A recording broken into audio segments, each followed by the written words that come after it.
how to take care of your pet if a disaster strikes.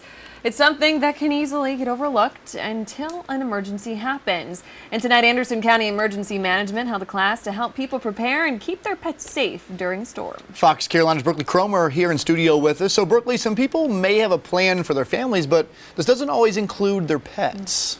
That's right, Cody. In fact, emergency officials say the #1 reason people decide not to evacuate during a natural disaster is because they don't want to leave their pets. Well, tonight, people in Anderson County learned what they need to do before disaster strikes and how to take care of pets in the event of an emergency.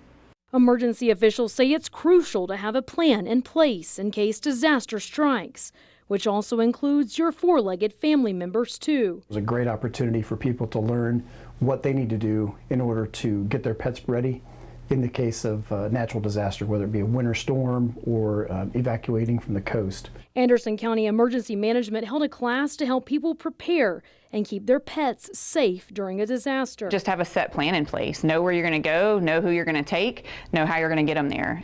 You know, that you've talked about it with your family and that you've decided you're going to take your animals with you and not just leave them out to chance to the storm. Dr. Kim Sanders is the director of the Anderson County Paws Shelter. She says it's important to have a disaster kit, including food, water, and medicine for your pet. The main things are to make sure that you have proper identification for your pets. So microchipping is always fantastic, just to make sure that you have a supply of food. If your animal's on medications, make sure you have a couple weeks worth of medications as well. You know, make sure that you have crates or a way to contain them safely, and then obviously supplies to clean up in case you have any kind of accidents along the way. Dr. Sanders says if it's not safe for you to stay in your home, it's not safe for your pet either. And having an evacuation plan is important. Making sure that you have a good set plan in place. You know, where are you going to go if there's a disaster? Do you have friends or family or a pet-friendly hotel? If you have large animals, where are you going to take them? You know, find out which facilities are available and open to the public, and make sure you know where you're going to go and to keep your animals safe as well.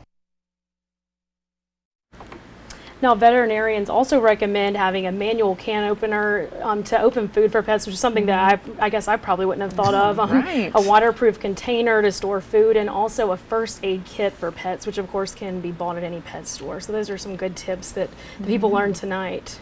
Yeah, I don't think people really realize that. I mean, because most of our pets are like our children. And, you know, there's some shelters that actually don't open up, which I think they're getting better now, because we started seeing that just recently with the evacuation on the coast. There were a couple of shelters that allowed pets, but I mean, you really got to think ahead and actually make sure you got enough food. And who would have thought, like, you know, because some pets are spoiled to have that canned food. Exactly. Yes. Oh, I yes. just go with the old dog food, but it's like you have that specialty food. You got to have stuff like that Be to ready. Yeah. keep them ready. So Really, you don't think about it all the time. So. No, you don't. And just having that plan is important, because you just never know when you're going to have to get up and go. we're hoping no more hurricanes around here. That's Hopefully right. they're out at sea for a while. We will be talking